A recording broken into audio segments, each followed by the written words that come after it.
to Batman vs. Superman, Dawn of Justice, Worldwide Press Conference. We have a slate of stars and filmmakers with us. Let's introduce them. First is producer Deborah Snyder. Second is star Holly Hunter. Third, star Jesse Eisenberg. Gal Gadot. Star Ben Affleck. Director Zack Snyder. Henry Cavill. In third. Come on, everyone, a bit more enthusiasm. Yeah.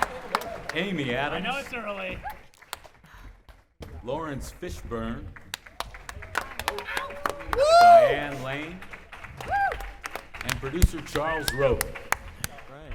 Thank you. Let's welcome them all. Oh, I have a microphone. Great. Greetings, how are you? That is Charles. Zach, we're going to start up here, and then we're going to open it up to the press.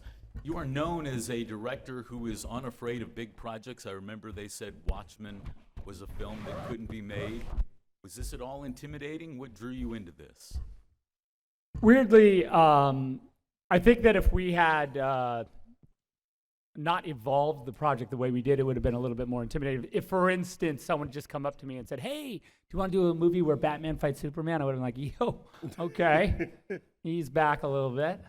But because it kind of, it kind of evolved over time. By the time we were shooting, I think it was the first time I realized 100%. Like, I think at the camera test when I was actually looking at Batman and Superman in their costumes, that I realized, like, that's gonna happen, huh? So, yeah, but amazing and fun and an honor to, deal with these icons. So it's great. Start with questions, if we have some. Yes. Morning. Sorry, losing my voice here. Bruce Kirkland, Toronto Sun Media in Canada. So this is a question leading out of where Zach was just touching upon for both Henry and Ben in regards to having these iconic superheroes, and you've been down this path obviously in Man of Steel, Henry, and Ben, it's new for you, but bringing them into the same world and having an emotional base as well as all of the action in the film. I'm curious what went into working out your own identities and then pitting them against each other. Yeah, I'll start. An easy one to start.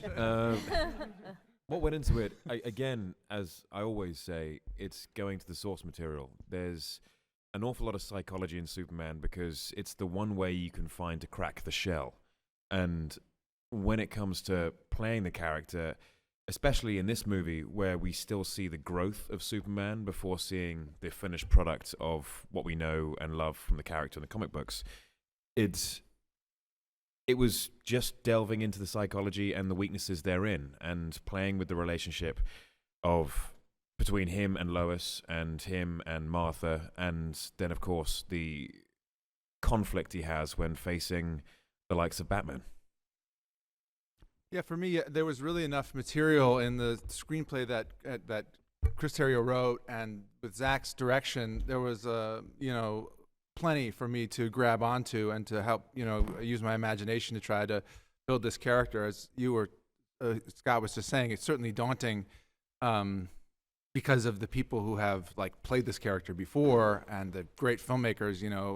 Most recently, obviously, Christian and Chris did 3 brilliant movies, and all the guys who went before them. There's that element of sort of healthy respect you have for the project and for the characters and their history. And it raises the bar, certainly, and I felt that I was in really good hands with this script and with Zach, and so that was where I focused my attention.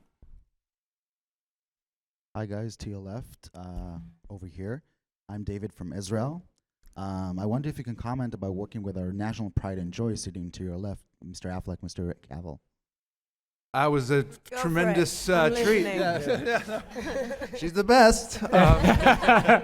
No, really. So far, so good.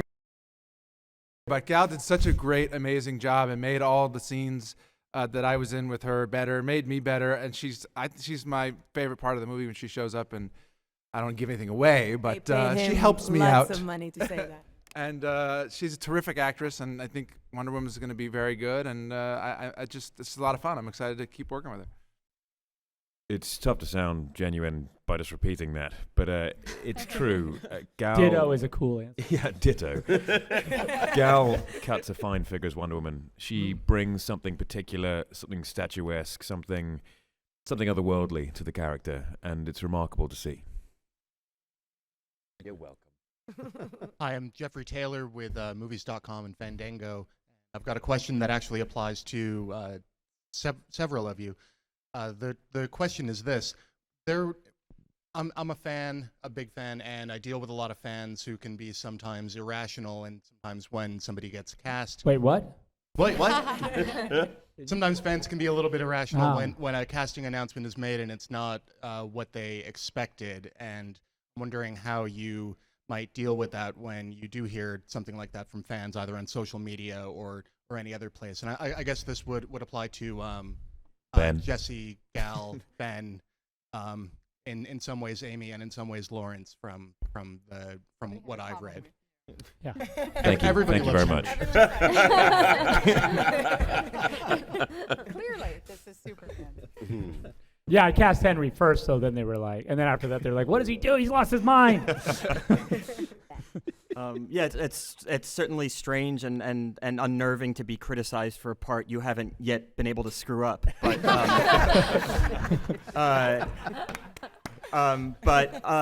you know, I think I probably also would have been surprised had I read that I was playing Lex Luthor without having had access to this wonderful script and this incredible character written by Chris Terrio, who created a character that I thought was suitable for me. You know, if you look at just the canon and the mythology and the history of Superman, I might not be the first person to come to mind, but if you read the script and understood how the character was contextualized in this kind of like modern era and the way he was written, I knew that I could do it well, and I knew that, or at least I hoped that after people had seen the movie, they would understand that I was more appropriate than they had originally feared. I wish I had heard you say that 2 days ago. I could have just Xeroxed it for all my answers. So very well said. Yeah. Yeah, I agree with them as well. Also, you can't please them all. And for me, being an actress, my responsibility is not to pay too much attention to all the noise around me, but to pay attention to the script, to the director, Zach, and protect the character and try to tell her story the best I can, and I can only do my best. Hi, I'm Jill for the West Australia, and I have a question. Tell us so how you got into. That's a long story. Did you work out with the What was the last one? Did I? Did you work out Work with the out. boys? No. It all began when Warner Brothers wanted to audition me to something. They would not say what. So of course I was intrigued, and I did the audition, and Zach was there, and it was great. And 2 weeks later, they asked me to do a camera test with Ben. I said, "Great. What am I being? What's the role? What's the part?" They said, well, my agent told me, honestly, they would not say a word, but expect a phone call from Zach. Zach called me the same night, and he was saying, well, I'm not sure if you have it in Israel, but did you ever hear about Wonder Woman? I think I went dead for like few good seconds, came back to life, and then I tried to pull off my best voice saying, Wonder Woman. yeah, of course I've heard of Wonder Woman. And then I did the camera test with Ben, which was great, and Ben is fantastic. And 7 weeks later, it was a torture. I literally went through 7 stages of grief. The first 2 weeks, I felt good about that. I had a good feeling. And then from then on, I started to be angry and to be it was bad. But finally, 7 weeks later, they called to say that I got the part, and that was it. Here we are. Thank you. I knew right away, so I'm sorry about that. You could have said something, you Yeah. know?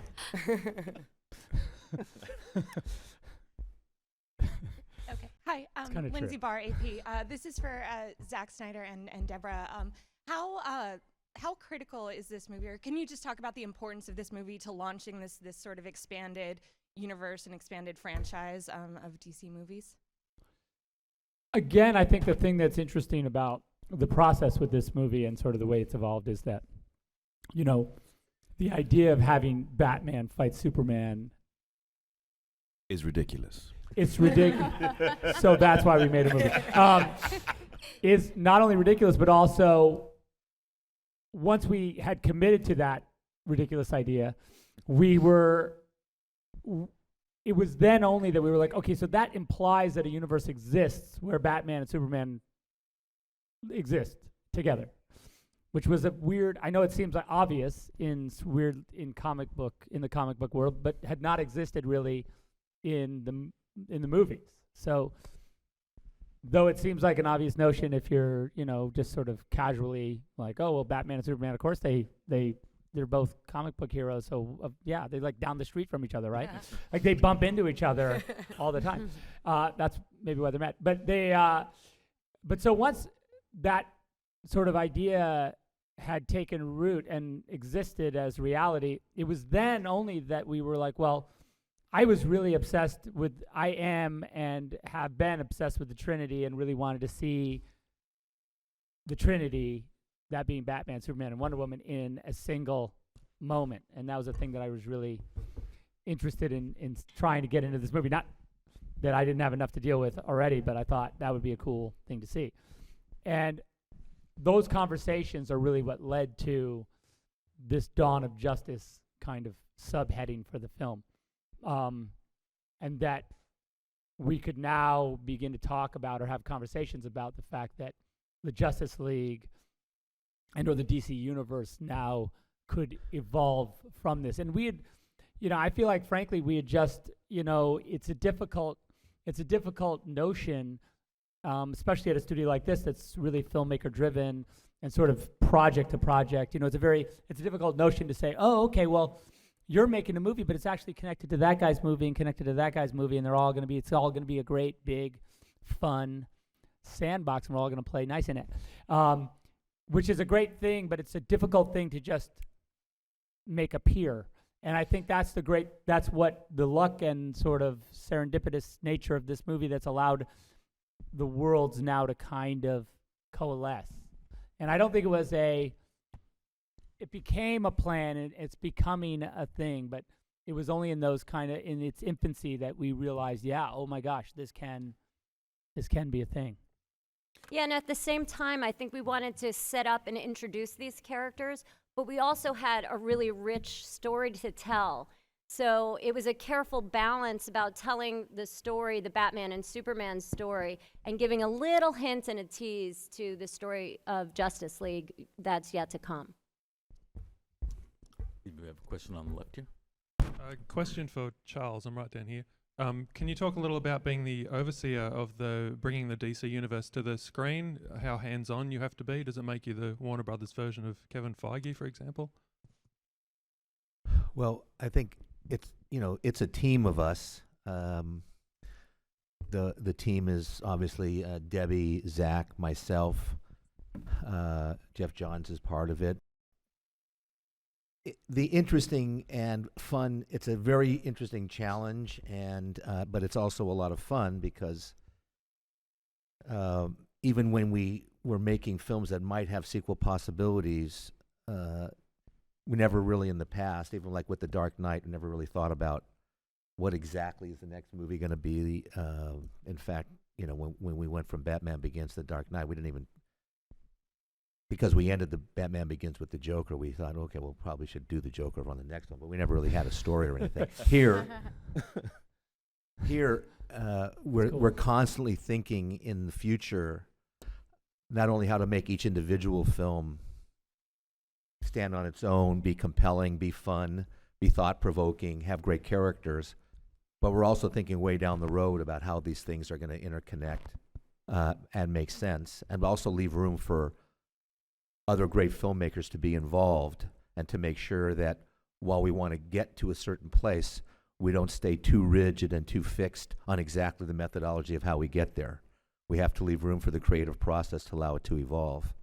And it's just really exciting and challenging every single day. Oh, he's hands-on. We're shooting Wonder Woman now. He's hands-on, definitely. I think wherever you are in the world, because we're making a number of these in different phases, we always have to be, thank God, all I can say for high technology, because you really have to be, you have to stay connected. So if Debbie's in Los Angeles and I'm in London, or Zach's commuting back and forth, or if we're making a film in Toronto, you just have to stay in touch with it through every form of medium that you can. And every day is long, because somewhere, somewhere on some continent, there's a portion of one of the movies that you're working on. Raz Shechnik from Yediot Achronot Israel. Let me speak. I'm assuming we exist in the fictitious reality we've set up in Batman v Superman. When you ask me what Clark Kent would ask myself or Ben, and I believe Clark would ask something along the lines of, what do you think the value of Batman is, and what do you think the value of the Superman is? That's a good question. Clark is very smart. I didn't even think I had to answer my own excellent question.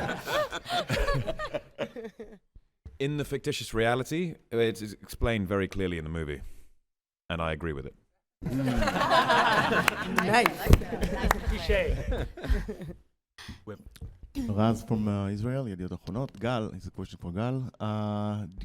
You became, you made history, you became the first Wonder Woman in the movies.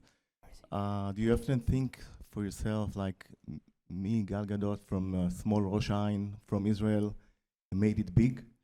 And how was your last week, your crazy week? He's behind. It's a huge honor to be the one who got this amazing opportunity to tell such an important story. And I'm sorry, this last week I've been taking many interviews, and I'm starting to lose my voice. Sorry. So it's been a great honor to be the one who's going to tell this amazing story. I feel very, very grateful. No, never in my life. I never imagined, I never planned on being an actress. I never planned on being Wonder Woman. Everything happened, and I'm grateful and happy, and I'm in love with what I do. What was the next question? The other one? Your last week. My last week, or okay. You want me to tell about Rosh Ain? Rosh Ain is a very small city close to Tel Aviv. The last week was very, very intensive. I was very, very excited about it.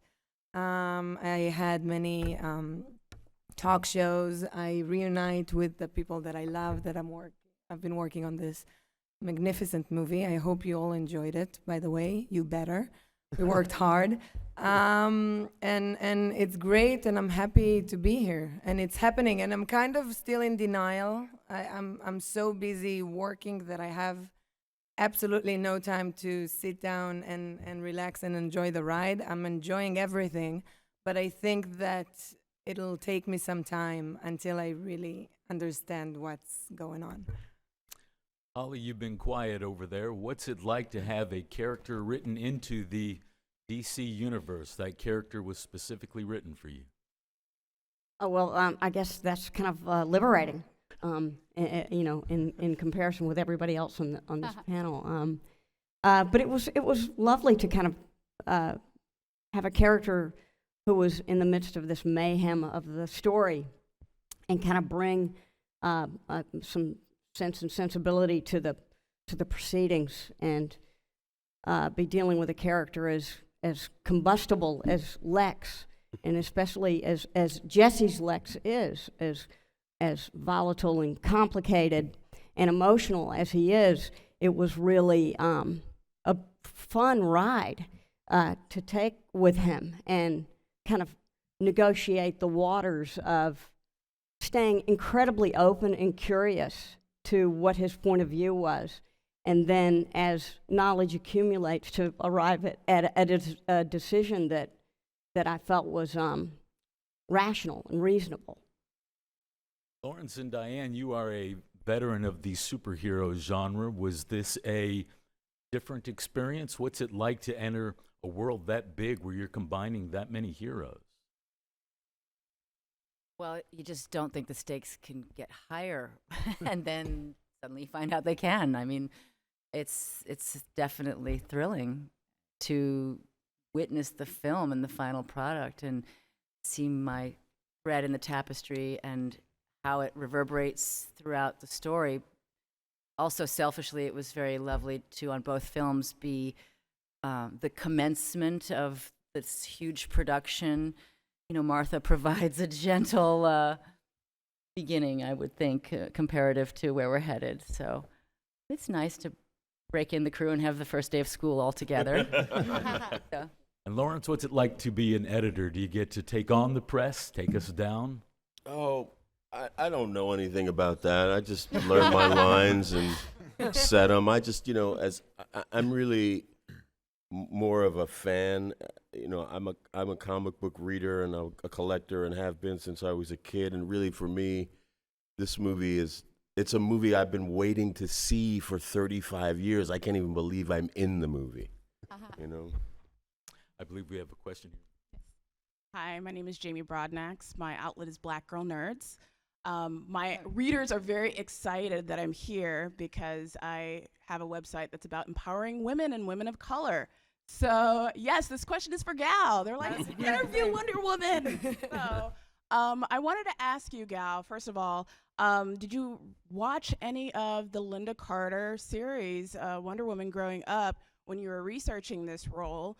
And also, what advice do you have for women out there who are actresses that are interested in doing films that are about comic book superheroines? Interesting. The first question was, I'm sorry, I'm so jet lagged. No, I was too young to watch the Linda Carter TV show. I was -5. But after they cast me for this role, I did watch a couple of episodes. I think that Linda Carter was a magnificent Wonder Woman, and it's certainly big shoes to fit into. But when they cast me for this movie, Zach and everyone had a very clear vision on who Wonder Woman should be and what's her story and how they want to tell it. And all I had to do is really give my own notes and inputs and just embody everything and be her. And I truly think, I have a 4-year-old daughter, and she adores princesses.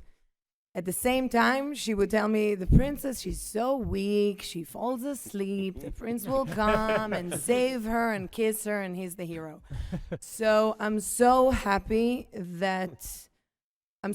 to be the one who's gonna tell the Wonder Woman story. It's such an important story to tell, and I'm grateful for it. But I also think that it's so important for girls and boys to have a female strong superhero to look up to, and the more the merrier. And there's plenty of room to many more women to come. And I'm very, very happy to be a part of that. I love that you just said girls and boys. I love that. Yeah. Thank you. I believe we have a question in the first row. Hi, Magali from France. It's a question for Zach. It's kind of a big thing in the movie when Clark and Bruce realize their mother share the same name. Do you think this is something that's going to be appealing to the fans? It's from the comic books, right? So.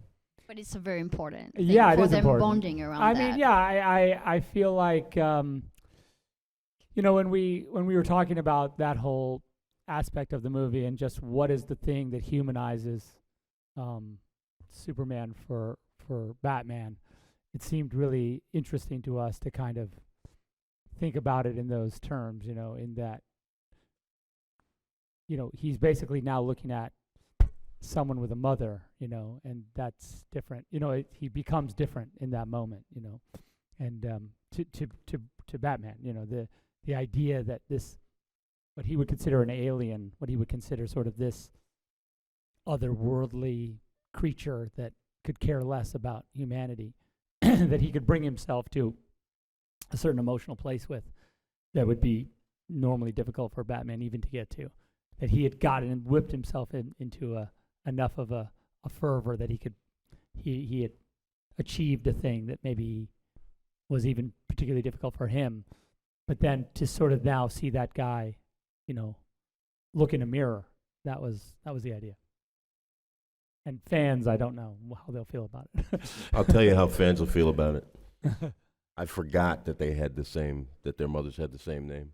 But it's my favorite moment in the movie as a fan, when Batman meets Martha Kent. Yeah.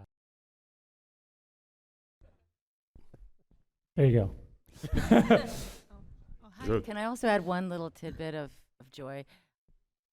Did I get this wrong? But wasn't my scene the first time we got to experience Ben in his regalia? As Yeah, it was. Batman? It was. That was the It very the first. That that was very the debut first moment. Yeah, that was first Was, day. that's One of the right. first days. And it Although I discovered Diane in an earlier movie.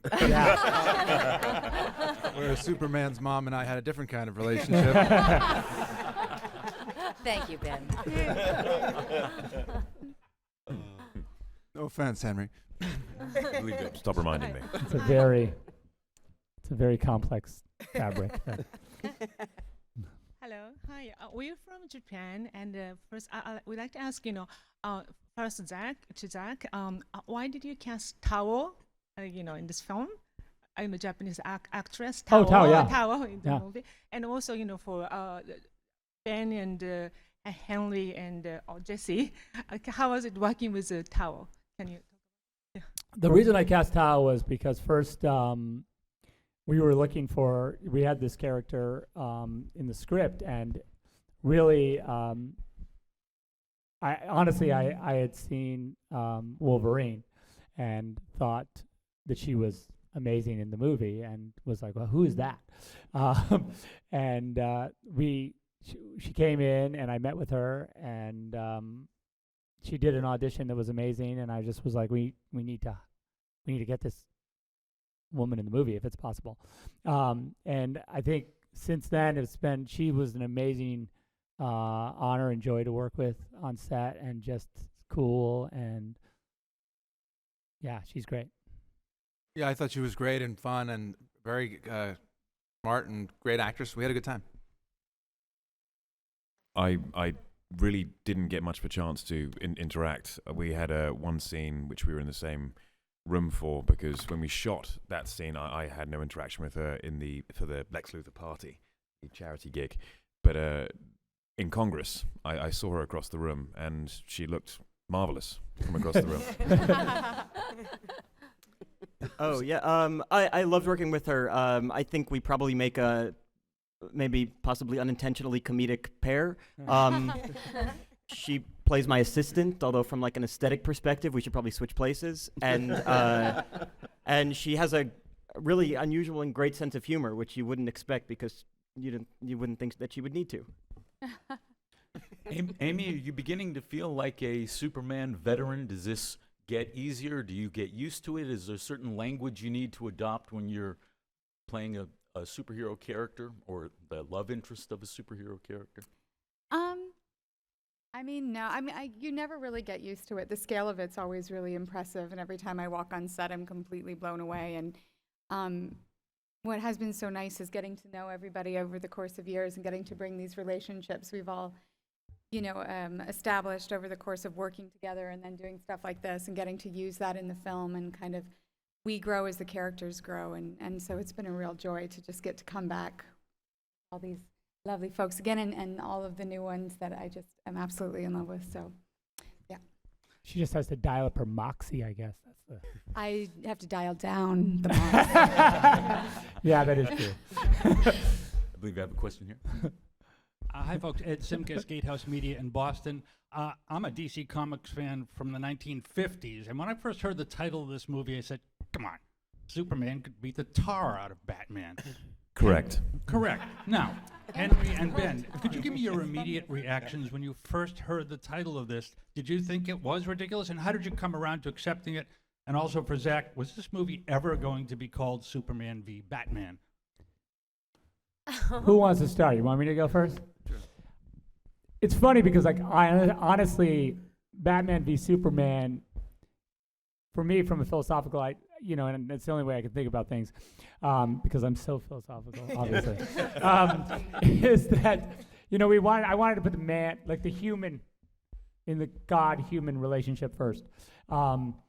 And, for me, these guys, I don't know if they heard the title before they heard the concept. So, or I hope they did. It'd be cool if they just sent them a letter, just said that on it. Like, you open it, just says Batman vs. Superman. You're like, okay, what is it? Some prank? No, but I have had a lot of questions. It's fun. One of my favorite questions is when someone just says, Batman versus Superman, how is this possible? Right? Like, this is, and I'm like, well, we made a 2-hour and plus movie that sort of explains Batman versus Superman. Though, and by the way, I think that you're right. The notion is crazy, but at the same time, it is a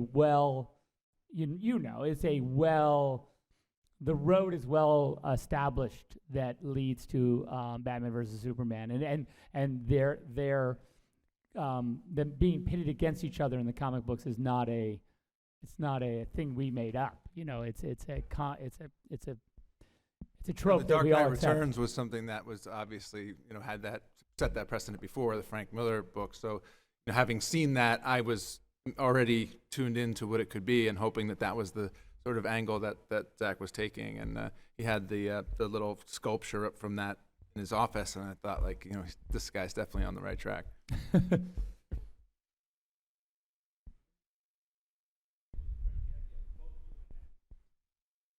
I didn't think it was crazy because I had read when I was a kid The Dark Knight Returns, where Frank Miller, did this comic where Superman fought Batman, and it was really original and interesting and turned the genre on its head, and it was a morally gray sort of story, and changed the way I saw comic books. So I had been familiar with that idea, for a long time, and when I heard that this was the idea of this movie, I thought that's brilliant because it's one of the great ideas in comics that hasn't been mined yet for films.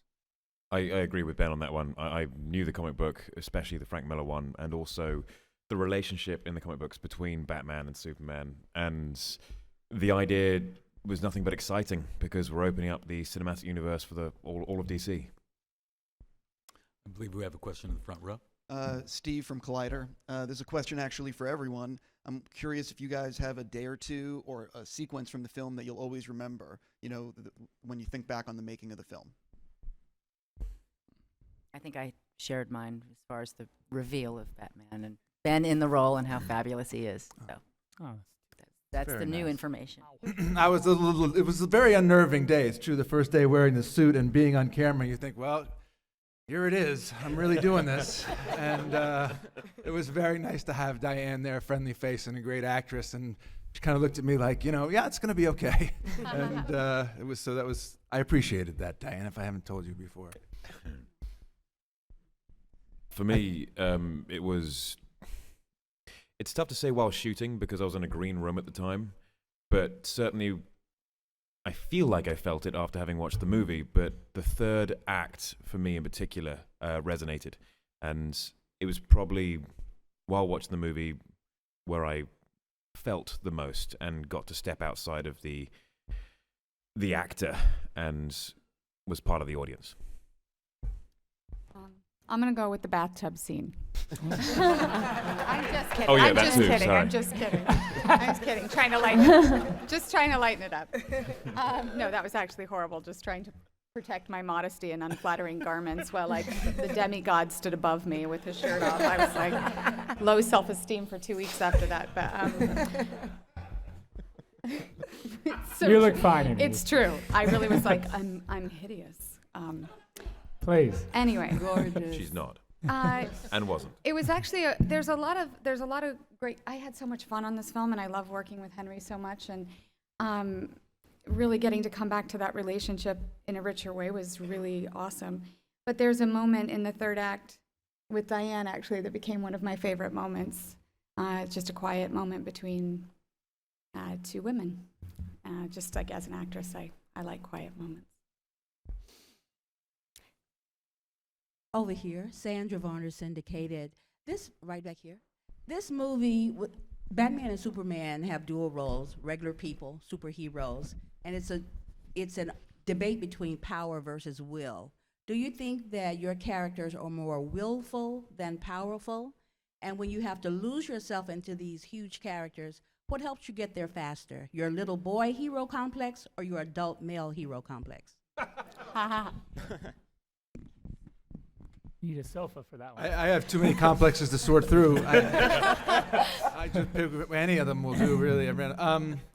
It's definitely. I think you're onto something when you talk about like the will versus strength. The Batman. I think one of the reasons why this character has resonated since the FDR administration with audiences, regardless of the way the country's changed and pop culture has changed, is because you have a guy who, on the one hand, is powerful and exciting and can do things that we all wish we could do, but he's also still a human being, and struggling with his own vulnerabilities and fragilities, and is struggling with his own will. And he is a kind of accomplishes things by force of will. I think Batman, and that was fun and exciting to play. And yeah, it's definitely. But I think I tapped into equal measure my adult geekness and kid excitement for this movie. There's. As you can just see from this, in this room, there's so much. Every day there was something new to kind of geek out about and be excited by, and be like, I can't believe I get to be in this movie. It was exciting every day. Time for a couple more questions. Okay.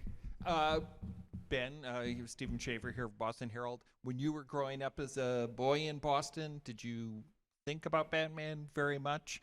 And you gave a great interview with the New York Times and talked about the duality of the character. And can you talk about how you see him in this movie?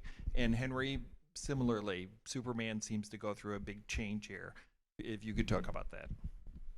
There's a store on Mount Auburn Street called Millionaire Picnic, which is still open, I think, which is where I bought the Frank Miller book when I was, I wasn't -5. I had a plus of my age. Actually, I did the calculation, I was -10. Okay, rub it in. Thanks, yeah.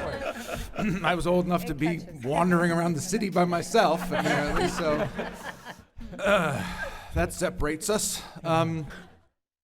That store's still there. That's where I bought those first comics, and that, as I said, was the first comic that really took my appreciation of this genre to another level. It was right when people were kind of doing those, innovating in that way, when Watchmen came out around the same time, and really kind of newer, more adult, sophisticated, complicated ways of looking at this world started to be developed within the comic genre. It took the movie business 20 years to catch up, to be willing to really mine these stories in this genre for complicated and interesting and resonance-rich stories, but it has now, obviously, and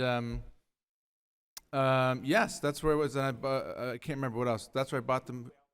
Oh, the duality of the part. Yeah, Bruce Wayne is like, Zach often said that he thought Bruce Wayne was kind of a mask or a character that he put on, as much as Batman was, and he liked the idea that there was this ritual sort of, just putting on the suit and getting ready, and the way he looked, and the whole thing was like a way of putting on a mask to the world and presenting this alter ego Bruce Wayne person to the world. And I thought that was interesting, and I like the idea that both Bruce Wayne and Batman were really sort of unhealthy people, who were engaging in unhealthy behavior at night as a result of psychological scars they bore from childhood. And I thought that was that duality was something that was really interesting to explore.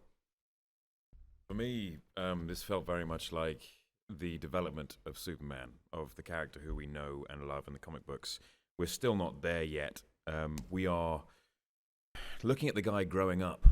He's become this Superman after discovering he was Kal-El in the first movie.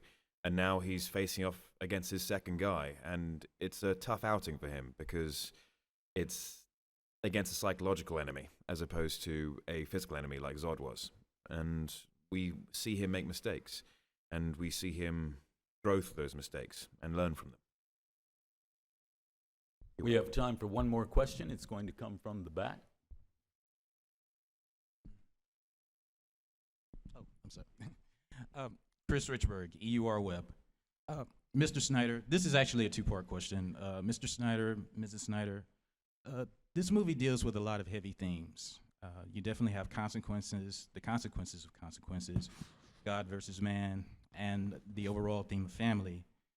In light of this, in terms of balance, how much of a challenge was it to balance all of those elements in addition to the in addition to the action that's automatic in the film? Yeah, it is a bit of it is a balance, but I think that when you sort of look at the tone of the movie, to me, I've always been interested. Tone to me is the number one aspect of a film that I really am interested in, and this movie is it is at the same time a deconstruction as it is a construction. It is self-reflexive in some subtle ways, in that when you have icons of this magnitude and comic book characters of this magnitude and sort of mythology of this magnitude, you have to there's a little bit of letting off the hook. We take it Heart Attack serious, but at the same time there's a self-awareness to the movie that I think you have to have in order for the movie to resonate on any kind of second level beyond just, oh, look, these two superheroes are fighting, and that's cool. I think that the movie, and Chris Terrio has written an amazingly intelligent script about what it means, what power is, what justice is, what our relationship to these mythic characters are. Is it a relationship between God and man? All these questions, and I think that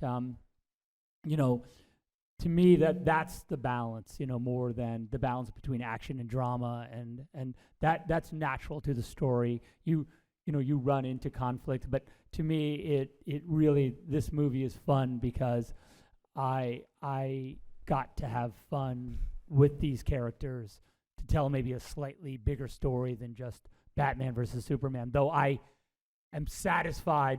The dork in me is completely satisfied by that. I do think that the film is richer, and it was fun to work on an idea that maybe is bigger even than just Batman versus Superman. And I think to put these characters in a real world, I think that they're easier to relate to. We can never imagine what it's like to have superpowers, but if we see them going through struggles, if we see them kind of messing up and picking themselves up, and I think that's really relatable, and I think we like to, see stories that mirror ourselves. Guys, thank you so much for letting us get our geek on. Let's hear it. Yeah. For Chuck Roven, Diane Lane, very much. Lawrence Fishburne, Amy Adams, Henry Cavill, Zack Snyder, Ben Affleck, Gal Gadot, Jesse Eisenberg, Holly Hunter, and Deborah Snyder.